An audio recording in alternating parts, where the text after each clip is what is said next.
Good evening, everyone. Welcome to our presentations tonight. The first presentation that we're going to look at is we're going to be studying the liver. The liver lives under your right rib, and your liver is the main organ in charge of detoxification. And understanding how the liver does that helps to have the knowledge on how to treat the body and how to encourage the body to be able to go through detoxification. Why do we need detoxification? We are exposed to, it is estimated, about 100,000 new chemicals every year. Environmental poisons are everywhere. So 150 years ago, there wasn't a lot. And even with the clothes that people wear, it was mostly made out of natural fibre. But today, we are exposed to so many, and sometimes in hidden ways, and we did touch on that a little. So I'd like to look at how the liver does go through detoxification. And the proverb 14 verse 6, where it says, "Knowledge is easy to him that understands." I like to give you a understanding of the liver, and when you have an understanding of the liver, you begin to have a knowledge on how to treat it. So let's have a look at your liver. Your liver lives under your right rib. Here's liver. And your liver is the largest internal organ in the body. The largest organ is actually the skin. But the largest internal organ in the body is the liver, and cancer cannot get a hold on the body if the liver's working at optimum performance, so that makes it very attractive. Also, the liver is the only organ that has the ability to regrow. So someone can have a part liver transplant, and that part that's transplanted can actually grow. So there are a few very interesting facts about the liver. I call the liver the project manager, and in my book Self-Heal by Design, I've devoted a whole chapter to the project manager of the liver. I call it the project manager because everything that comes into the body goes to the liver, and the liver determines where it goes. Now, if environmental poisons come in, they go to the liver does a quick assessment. Sometimes it can break it down to a state that can be easily released, but sometimes it just has to wrap it up in fat and store it. So everybody, no matter who you are, everybody has some environmental poisons stored up in their fat cells. I had a guy do our program. He's a Vietnam veteran, and in the Vietnam War, the soldiers were exposed to a lot of chemicals. And he's a little bit overweight, and his doctor said to him, "Don't lose weight. Just stay the way you are." And I know why. It's because when he starts to lose weight, what's going to start to be released is those chemicals, those nasty chemicals that the liver wrapped up in fat and stored. But I'd like, first of all, to have a look at food. And this will also be an introduction to our next lecture, where we'll be looking at diabetes. And never in the history of mankind have human beings eaten so many carbohydrates. So let's have a look at what a carbohydrate is. The old word in the old days for carbohydrates was starches. And so let's have a look. What would most people have for breakfast? Cereal. There's a whole aisle devoted to cereal, and there's a whole aisle devoted to bread. And also cakes, cookies, biscuits, donuts, so we're going to say cakes, etc. And pizza, another fast food. Pasta, another fast food. Rice, another fast food. Potatoes. And then last and certainly least in nutritive value is the pure crystallized acid that's been extracted from the sugarcane plant. So whether people are vegetarian, whether they are meat eaters, they still, I find, carbohydrates make up a very large part of their diet. Now, all of these foods break down in the gut to glucose. And glucose is the number one fuel used by every cell in the body. So again, as promised, we're going to go to the CBD, the Central Business District of the human body. The glucose goes in. And it goes in under the action of insulin. We'll be looking at that in more detail in our next presentation. And it goes through a 20-step pathway. And this 20-step pathway gives us 2 units of energy. The end result of the 20-step pathway is a chemical form of glucose called pyruvate. And pyruvate, as the chemical form of glucose, gets fed into the next section, an 8-step pathway. And this 8-step pathway delivers 36 units of energy. What a difference oxygen makes. And we touched on this yesterday when we were looking at cancer cells. And this pathway here, no oxygen. But there's still a lot of glucose left over when a person's on a high carbohydrate diet. First place it gets sent is to the cell. And now the liver causes some of the excess to be stored as glycogen. This is a name given to quick-release glucose stores. And it looks like a little bunch of grapes, but it's actually little molecules of glucose, already sitting in the muscle cell. But on a high carbohydrate diet, we've still got glucose left over. And so now it gets stored in the most amazing fuel depot in the body, which is fat. So the second place it goes to is glycogen stores, and the third place is as fat. Now what I have given you here is the basic science. This is what happens on a high carbohydrate diet. But with the liver, as I mentioned to you, when the environmental poisons come in, they are stored in the fat cells. And there's a very famous diet, Dr. Robert Atkins, he made this diet very, very famous back in the 1980s. Gary Taube, he also did an assessment of this low carbohydrate diet, and he showed way back in the 1850s, there was a famous doctor named Claude Bernard, and Claude Bernard, he believed as Antoine Beauchamp did, not as Pasteur did. And Gary Taube was a businessman putting on a bit of excess weight, so he went to Claude Bernard, and Claude Bernard took him off all starches. So that means the carbohydrates would drastically drop. So it actually didn't start with Atkins, it started even way back. So what did his patients eat? They ate lots of vegetables, here's your fibre. They ate lots of meat, butter, cream, cheese, eggs, here's your protein, here's your fats. And Dr. Claude Bernard obviously knew his science, because when this businessman went on that diet, the weight just fell off him. Can you see why? And this is actually how it worked with Atkins too. So William Banting went on the diet. He was a bit surprised that he had to stop all the carbohydrates. What did he eat? Lots of vegetables. Lots of meat, butter, cream, cheese, eggs. You see, when you don't give the body carbohydrates, the fat cells are broken down to give the glucose that you need. It's called gluconeogenesis, creating new glucose from the stored fat. Dr. Atkins found the same thing. Dr. Atkins' book was #1 on the New York Times best-selling book list 4 years running.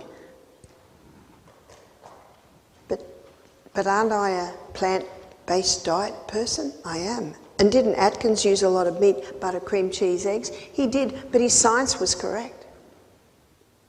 But you can do it on a vegetarian diet. Let me show you. On a vegetarian diet, on a plant-based diet, let's have a look at the food. Let's have a look at the protein content and the carbohydrate content. So God said to Adam and Eve, "Behold, I've given you every herb-bearing seed." A seed is a grain. Another seed is a legume, or we'll say bean, fits in better. And another seed is a seed. So you've got wheat, barley, rye, oats, amaranth, quinoa, millet, so many grains. Grains are high in protein and they are very high in carbohydrate. How many on our carbohydrate list are from grain? So we've got grain, grain, grain, grain, grain, grain, the majority. What's a bean? Lentils, chickpeas, lima beans, black-eyed beans, cannellini beans, kidney beans. Did I say lentils? So many beans. Beans are high in protein, but most people don't realise they are medium to low in carbohydrate. They are about a third the carbohydrate content that you will find in the grain. And you'll find many books like the Paleo Diet, the FODMAP Diet, Beach Diet, Zone Diet, that are talking about the low carbohydrate diet. They say stop the legumes because they have carbohydrates. Well, they do, but not much. Seed. So with a seed you've got pumpkin seed, sesame seed, sunflower seed, chia seed, cannellini. No, that's back to the legumes. Chia seed, flaxseed or linseed. The seeds are high in carbohydrates and quite low. They're high in protein, low in carbohydrates. And then God said, and every tree, in the which of the tree is a fruit-bearing seed. What's a fruit-bearing seed? That's your nut. All your nuts come from the fruit of the tree. So with your nuts, you've got pecan, walnut, cashew, Brazil, almond, hazelnut, macadamia nut, so many nuts. They're high in protein and low in carbohydrate. And what Dr. Atkins found when he researched this, because he was surprised at the results he was getting, he just did it for weight loss. But after he had dramatic weight loss, he put some of his patients on it, there are more of his patients on it, and after a year, what he discovered was that his cancer patients were going into remission. And do you remember why? The cancer cells consume 15 times the glucose, that's a fast pathway. And so on this low carbohydrate diet, low delivery of glucose, the cancer cells were not able to function. His diabetics were coming off their medication, and I'll look at that in more detail in our next lecture. Incredible results. What he discovered was that these are the three essential food groups. Fiber's essential because the colon needs to be swept every day. And it's in the fibre part of most vegetables. That means just under the skin where you find a concentration of your nutrients, especially in the potato.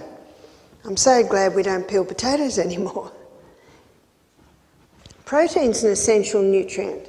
Yesterday we looked at the DNA, we looked at the crossword bands. They're made up of amino acids. If you don't have sufficient protein, you cannot function, you cannot heal. Protein is essential. That's why my son James inherited my body type, little. A boy doesn't want to be little, he wants to be muscly. Well, James changed his body type by strong workout sessions and increasing protein. All your bodybuilders, what do? They increase their protein because that builds muscle. Fat is an essential nutrient. 50% of the membrane around every cell in the body is protein. 50% of the membrane around every cell in the body is fat. Whether you're 100 kilos or 200 or 300 kilos, this is the membrane around the cell. Fat is an essential nutrient, but not the brain cell. 70% fat is the brain cell. Fat is an essential nutrient. What he also discovered was that the non-essential food group is carbohydrates. And that's why on William Banting's diet, on Dr. Atkins' diet, with this very low carbohydrate, the people weren't sick, the people actually prospered. I have a friend, his name's Dr. Carl Benjamin in New York. He said to me, I used to be one of Atkins' patients. He said I was diabetic, or pre-diabetic, and he said I was carrying a little bit too much weight. So back in the 80s, he went to Dr. Atkins. Dr. Atkins put him on meat. He'd been a vegetarian all his life. But he was eating huge carbs. That's where the weight was coming from. That's why the diabetes was happening. He said, I wasn't very happy with it, but he said Dr. Atkins was a very gracious man, and he didn't put me on as much meat and eggs as he usually did. He said, I never got diabetes. He said, the weight just fell off me. But he said, I've come to see you because I'm getting arthritis now. This meat is giving me arthritis because meat is an acid food. And he was very interested in my presentation because he said, you are the first vegetarian that hasn't slammed Atkins. You can't deny that his book wasn't #1 on the New York Times best-selling book list. And then Carl Benjamin said something that I agree with and I thought was astonishing. He said, I believe if Dr. Atkins had read the China study, Dr. Atkins would have become a vegetarian. Because the China study, Dr. Colin Campbell, he could switch cancer cells on and off by the amount of meat and dairy he was giving them. Because meat is a very acid food. The only way Atkins got away with it was that his patients had to eat 3 cups of vegetables a day. And one of those cups had to be greens. That's what brought in the alkaline. That's how we got away with it. Interesting.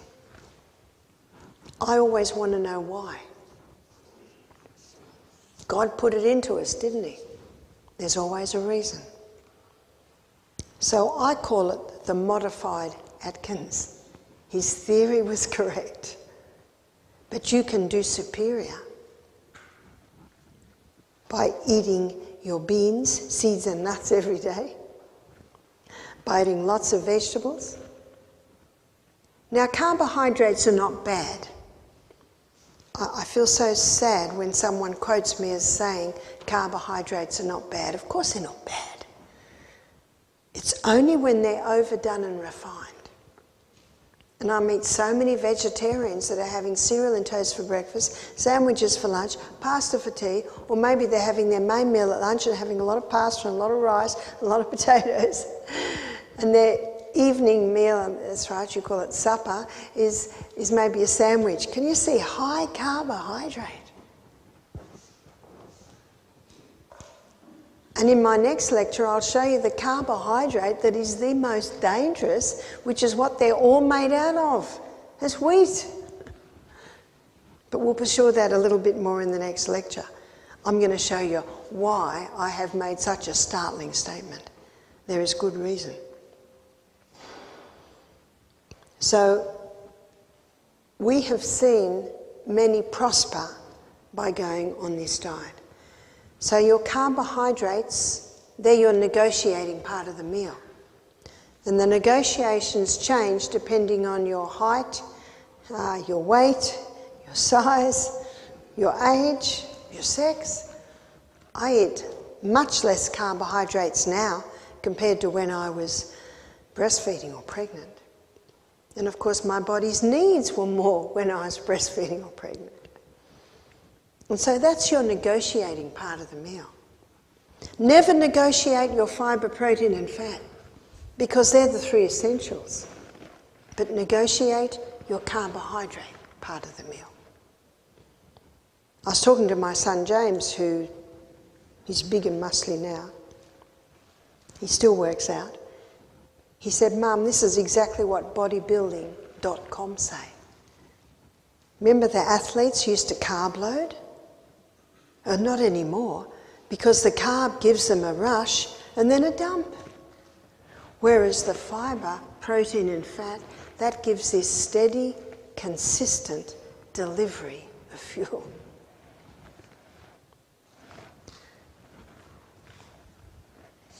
So what's the liver doing today?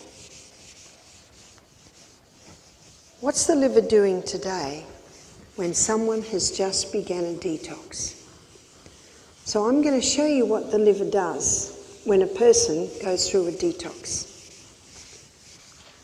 At the retreat in Alabama, Living Springs Retreat, so the guests come in Sunday, so Monday, Tuesday are juicing days. So they have their last meal, Sunday lunch, then they just have a light soup at night, no fibre. So they really start the fast from then. And they do 2 days on juices. So what are the juices? Predominantly 80% carrot,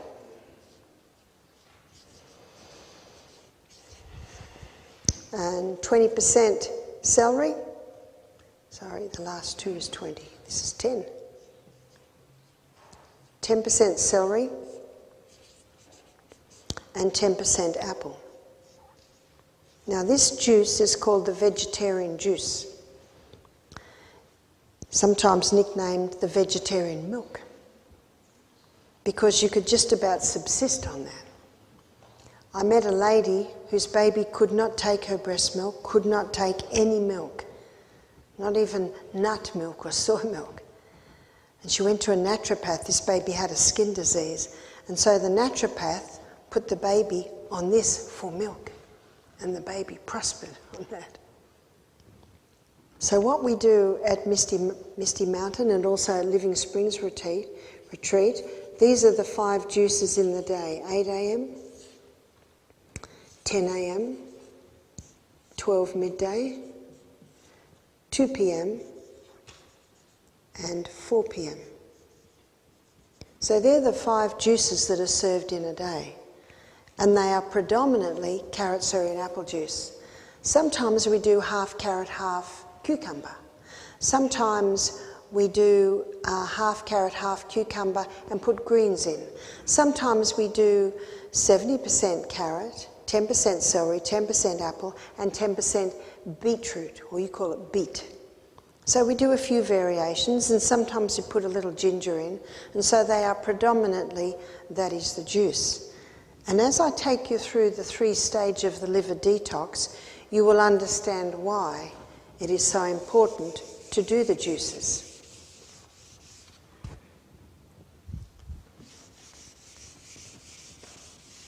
So let me show you the 3 stages of the liver detox, and then I'll show you the liver's requirements at every stage. So when a person has their last meal on the Sunday, by Monday morning, the detox has begun. And what happens is the fat cells start to get broken down because the juice isn't quite enough for their body to properly function. So some of the fat cells are getting broken down to release the excess glucose they need. And as the fat cells get broken down, the fat-soluble toxins that have been coming into the body all through the life are starting to be released. That's why when someone goes on a fast, their body odour might be a little worse than normal, their breath might be a little worse than normal, what they're releasing in the toilet, the smell might be a little worse than normal, because the fat cells are releasing, once again, the fat-soluble toxins as they're getting broken down. Once again, they're back in the bloodstream. Once again, they're back to the liver. The liver's just about to say, wrap it up in fat and store it, and the liver sees that they're at the health retreat and they're getting peak nutrients. So the liver says, we can break this down to a water-soluble state. The body cannot release it in a fat-soluble state. It has to be broken down to a water-soluble state. And so what the liver does in phase 1, it takes the fat-soluble toxin and it breaks it down to a metabolite. Metabolite simply means first stage of metabolism. This metabolite is worse than the fat-soluble toxin. This metabolite creates a lot of free radicals, and free radicals damage the tissues. This metabolite creates something 100 times, sometimes, more toxic, especially in the case of alcohol, 100 times more toxic than it originally was. This metabolite is highly volatile. So metabolite simply means the first stage of breakdown, or the first stage of this metabolism, breaking it down. And so you may say to yourself, what is the liver doing? It's just created something worse than it originally was. It's a process. It's like when you clean the garden shed out. It looks 100 times messier halfway through, doesn't it? Because you've pulled everything out. Kitchen cupboards looks 100 times messier halfway through. And it's a process. And your liver has certain needs as it goes through this process. In phase 1, it needs antioxidants. Antioxidants have a nickname, and that is free radical scavengers. You see, you've got an atom and you've got 4 electrons and 4 protons. And what happens is when this electron goes, that's a free radical. And antioxidants come along with lots of free radicals to put it on. And one of the problems is this atom, when it loses its electron, it'll take it from this atom. And now that atom becomes an electron. Sorry, a free radical. Because it's lost its electron. And so when you add lots of antioxidants, you are adding lots of electrons. So that's why they're called free radical scavengers. They mop it up. So the most potent antioxidant is beta-carotene. And beta-carotene is found in all your green and your orange-coloured vegetables. So that the juices that we serve are usually either green or red from the beetroot, or orange. Another potent antioxidant is vitamin C. And vitamin C is not ascorbic acid. Ascorbic acid is like the envelope. Have you ever got an envelope in the mail and there's nothing in it? It's useless. When you buy vitamin C, make sure you buy vitamin C with bioflavonoids. Because when you get vitamin C and bioflavonoids, you're getting the whole C. Vitamin E is a fat-soluble vitamin. So there are the 3 most potent antioxidants. And I'm going to add these 2 because they're not antioxidants, but your liver does need them in the detox.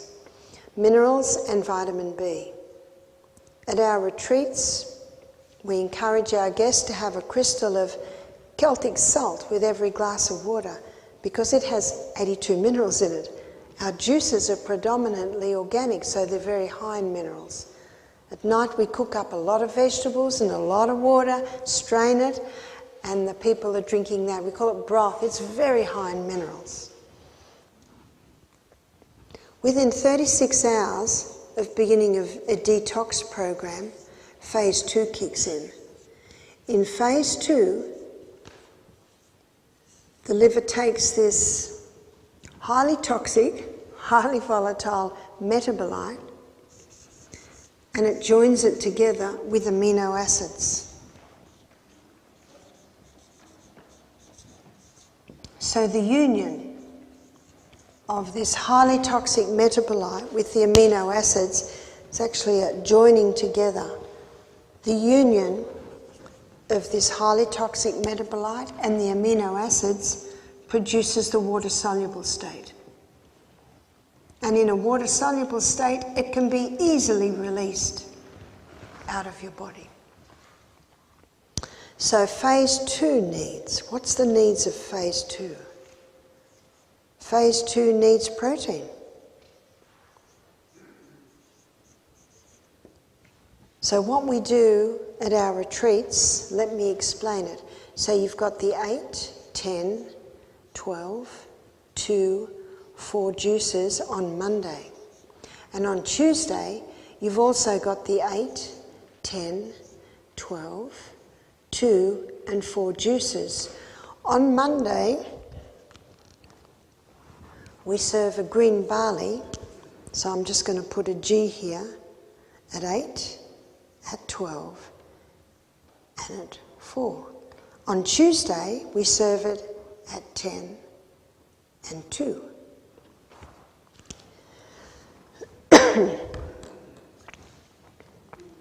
Whereas on Monday and Tuesday, we also serve protein drink. So the protein drink on Monday is served at 10. The protein drink on Monday is served at 2. But on Tuesday, we're now going into 36 hours since the start of the detox. Now the requirements for amino acids increases. So on Monday, we only serve it twice, but on Tuesday, we serve it at 8, at 12, and at 4.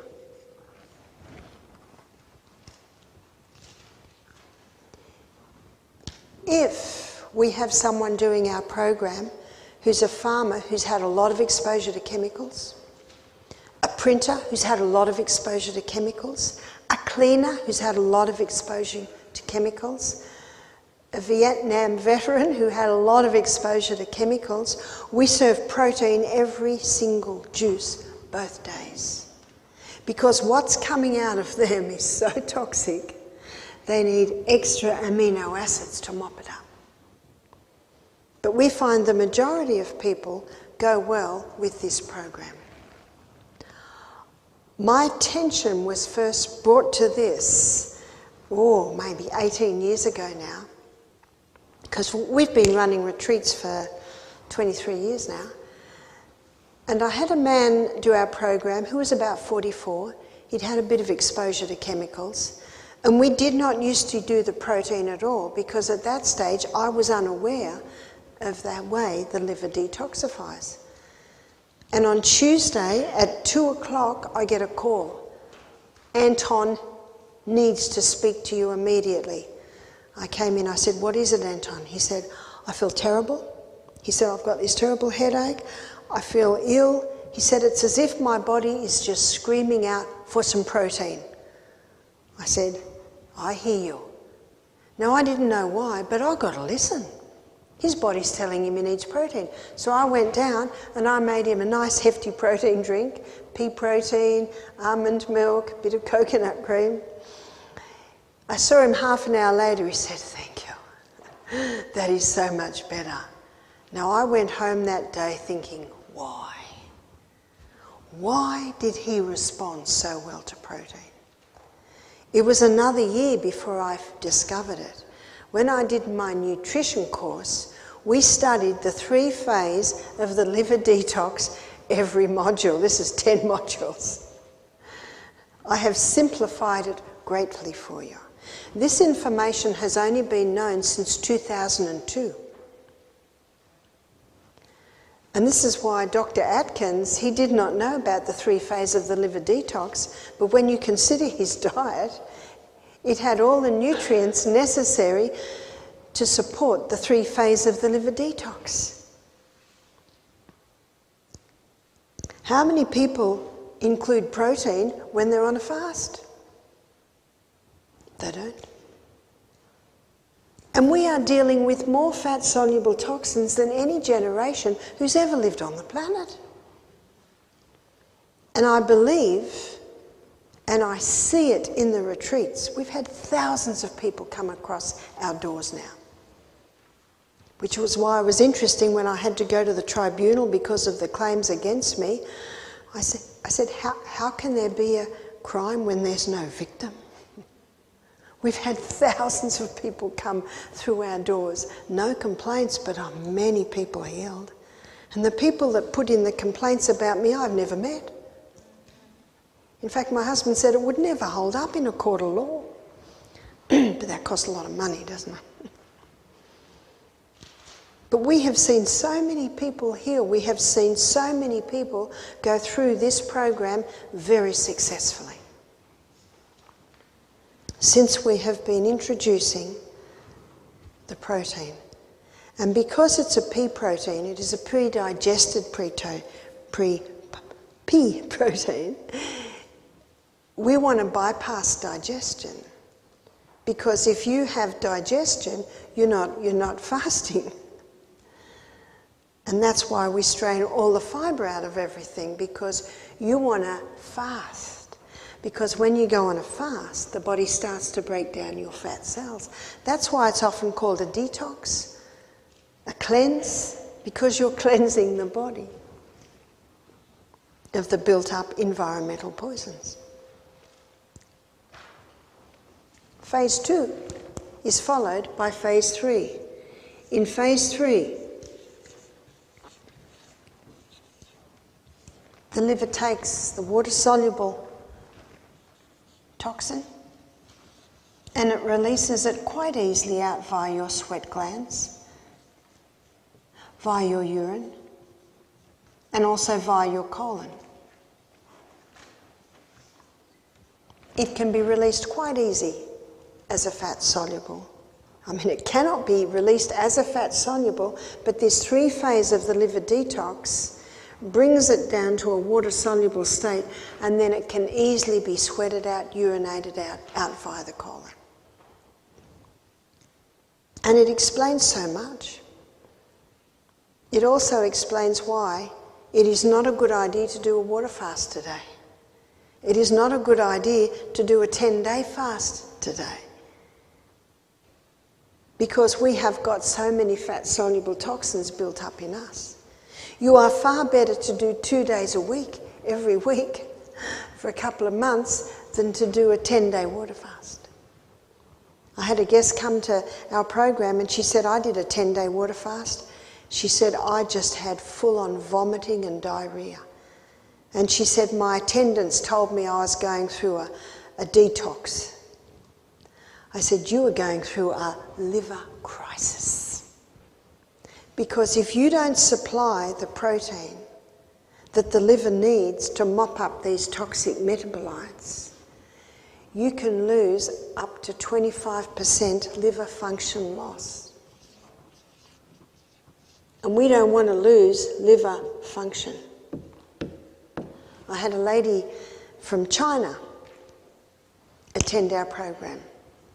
Her name was Miss Chin. And she had sold her house so she could come to our retreat. This is about 18 years ago when I was just discovering this. Maybe 15 years ago. She had breast cancer. And when she arrived, I could hardly believe my eyes. She was brought in on a stretcher. Now, we are not a hospital. And I say to our guests, we are not a hospital. We cannot give hospital care. We're a health retreat. And our main aim is teaching. So if someone needs care, they can come if they come with a carer. Because we are not a hospital. We don't have that sort of care. And she was very, very thin. And the cancer on her breast was very, very large. Whoa. The plane trip had just wiped her out of it. If someone's not well and they go on a long plane trip, that can really wipe them out. I said, oh dear, she said, I wasn't like this when I left. And when I talked to her, she started to tell me what she'd been doing. I said, what have you been doing for the last 2 years? She said, fasting, raw diet, fasting, raw diet, fasting, raw diet. How much protein is there on most fasts and most raw diets? Very, very little. So without realising it, all this fasting and all this raw diet was supplying lots of beta-carotenes, lots of C's, a little bit of E, so it was stimulating phase 1, but not phase 2. So all these toxic metabolites were being created, but no amino acids to mop them up. The liver was starting to break down in an attempt to try and provide the amino acids, and she was getting thinner and thinner and sicker. I did not fast that lady at all. That lady now needed to be built up. Her body needed to be built up. And so we started feeding her 3 meals a day. She was so thin. She made me look quite big. Her arms were like this. So we gave her lots of vegetables. We gave her protein, well prepared. The legumes were well soaked, well rinsed several times. We gave her a diet that had some raw and some cooked. You see, 1 cup of lentils will give you 15 grams of protein. 1 cup of lentil sprouts will give you 6.5 grams of protein. When you sprout your legumes, you bring them back to a plant, so you lower their protein level. Miss Chin got stronger every day. Miss Chin was walking in a couple of days. I took Miss Chin to the doctor. I said to the doctor, and the doctor said to me, "What do you want me to do?" I said, "Just assess." Because I have to tell you, I did not believe that she would live. And if someone dies at a health retreat, can you imagine what they do? I just wanted an assessment that in case she did pass, we had a covering there. And he certainly acknowledged that this lady possibly only had a week to live. So we fed Miss Chin every day. We put her out in the sunshine every day, and we got the sun on that breast. We had to put a mosquito net over her and a fly net, because in Australia, have you heard of the Australian salute? Flies. And the flies just wanted to go there, so we put a little net over her so she could get that sun. She was getting stronger and stronger. And after 2 weeks, I contacted her family and I said, "My suggestion is that you take Miss Chin home. She's a lot stronger now and she will cope with the flight, because she may pass, and if she does, it's going to be big trouble for you if it's in Australia. Better for her to go home, because she can just continue to do what we have taught her to do." I see the retreats as teachers, teaching people how to go home and be their own doctors and give their body the right conditions for healing. I don't know what happened to Miss Chin, but we did hear from her 3 months later. She was ordering some more herbs. I was shocked. She was still alive. Maybe she made it, I don't know. We didn't hear again. But it is an illustration to show that when your body, your liver, starts to detox through those 3 phases, it needs support. It needs nutritional support. So at our retreats, we nutritionally support the liver to effectively be able to detoxify us. We nutritionally support the body. And what we have found is we rarely have anyone going through discomfort on the 2 days of the detox. The only discomfort experienced is by the coffee drinkers, because we don't serve coffee. And if people say to me, "Do you drink coffee, Barbara?" I say, "No, I just watch the people suffer." Now, we have lots we can do to bring them relief. We give them hot foot baths, we put cool on their head, we massage their shoulders. And I have had people say to me, "I tried stop coffee at home and I had a terrible headache for 2 weeks. I came to your retreat and I only had a terrible headache for a day." And we're able to bring a little bit of relief with some herbs and some water treatments. Also, the steam saunas that we do at night or in the late afternoon, they are stimulating the sweat glands, so a lot of waste is released, more waste than usual. And I think that's why the people recover so quickly. So how can we support the liver? We can certainly support the liver with nutrition, but there are herbs. There are herbs that directly affect the liver, and you might be surprised at the number one liver herb. The number one liver herb is the humble lemon. Every home should have a lemon tree. We call this one a sweet bitter. No, the lemon is not sweet, but compared to some of the herbs I'm going to show you in it, you might call it a sweet bitter. And that's why it's a good idea to have a squeeze of lemon in your warm water in the morning. I always have pure water when I wake up, but often with my lemon water, that's the one I'll have half an hour before I eat.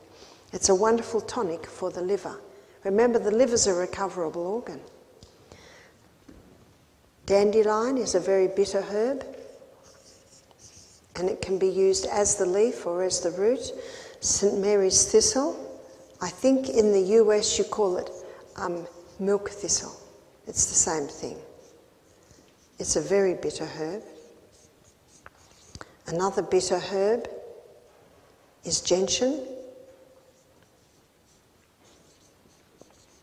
And a sweet bitter is ginger.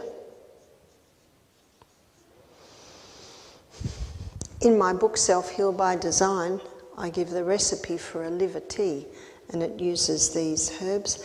Another herb that I have there is golden seal. Golden seal is a very expensive herb, and so compared to these parts, which would be one part, it would only be half a part of golden seal. It's very concentrated and very bitter and very expensive, so just a little bit is needed. In my book, Self-Heal by Design, I also include a liver cleanse. And there is a way that you can cleanse the liver. And this liver cleanse specifically is designed to eliminate gallstones. Now, a traditional recipe for a gallbladder cleanse is to drink half a cup of olive oil and half a cup of lemon juice or grape juice before you go to bed. Yeah, it's a bit tough, drinking that much. But the theory is that the gallbladder releases huge amounts of bile to cope with that large amount of oil, and in the process throws out some little gallstones. And that's been used in retreats all across Europe for centuries. But there is a gentler one. So let me introduce you to the gentler liver cleanse. And it's over 5 days. So it's a 5 days liver cleanse. And day one, and forgive me, but the exact ingredients is in the book, but it's approximately 1 tablespoon of olive oil and 1 tablespoon of lemon and 1 clove of garlic. And this is blended and it is drunk. And to help your body cope with that, I think then there's a cup of the bitter tea. Now that's day one. So day two, it's 2 tablespoons of olive oil, 2 tablespoons of lemon, and 2 cloves of garlic. Day 3, 3 tablespoons of olive oil, 3 tablespoons of lemon, and 3 cloves of garlic. Day 4, back to 2. 2 olive oil, 2 lemon, 2 garlic. Day 5, back to 1. 1 oil, 1 lemon, and 1 garlic. So can you see it's a gentle one? It slowly builds up and then it slowly builds down. And even though it's a little bit gentler, it is quite an effective liver cleanse and a lot easier to take. Meanwhile, there is a compress that you can use that little by little can break up the gallstones, and that's the castor oil compress.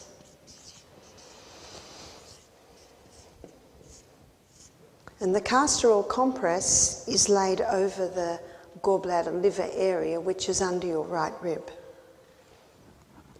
And you lay down some plastic, and then you put a few layers. If it's flannel, like a wool, you might just put 2 layers. If it's a toweling material, you might put a couple of layers. If it's a thinner cotton, you might put about 8 layers. And then you put the castor oil on like this. It's very thick oil. And then you just let it sit. And you just let it sit for about 20 minutes, and little by little that oil will soak through. And as it soaks through, it spreads out a little bit more. And then that's soaked right through and in. So it'll just cover about that much. And then when it goes on your hot body, then the oil spreads out a little bit more. So can you see why you only put it on the middle part? Because as it soaks in and as comes into contact with your hot body, which will thin the oil, it spreads out a little bit more. Castor oil penetrates deeper than any other oil, and it has the ability to break up even bone spurs, so it can break up gallstones and it can break up kidney stones in the back. Now, it's not one application that will do it. How long will it take? It depends how long they've been there. But the key is consistency. Try and wear it over the gallbladder liver area at least for 5 hours a day, for at least 5 days a week. And if you want to wear it 24/7, 7 days a week, you can. You can't overdo it. But little by little, that oil will penetrate through and it'll break up those gallstones. It can also help to break up congestion in the liver. So even just putting it on the liver area can be very helpful. After about 2 days, you might find it a little drier, and then you put maybe another teaspoon of castor oil on there. You can use that same compress for about a month, because it's not drawing anything out of you, it's just a vehicle to hold the oil to go into you to break up those stones or to cleanse and break up any obstructions or cysts or even tumours on that liver area. And there is a Bible verse to help you here. It's Galatians 6 verse 9. In Galatians 6 verse 9, the Bible says, "Let us not be weary in well-doing, for in due season we will reap if we faint not." In other words, don't stop. Keep doing it. Keep doing it. Keep doing it. A lady said, "Well, I stopped because I didn't know whether it was doing anything." I said, "Don't stop. You've got nothing to lose and much to gain." And so that's how the liver detoxifies us. What if you're not on a fast? Can the liver still be detoxifying?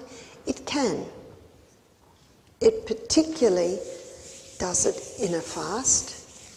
But you've possibly heard of time-restricted eating, intermittent fasting, 5-2 diet.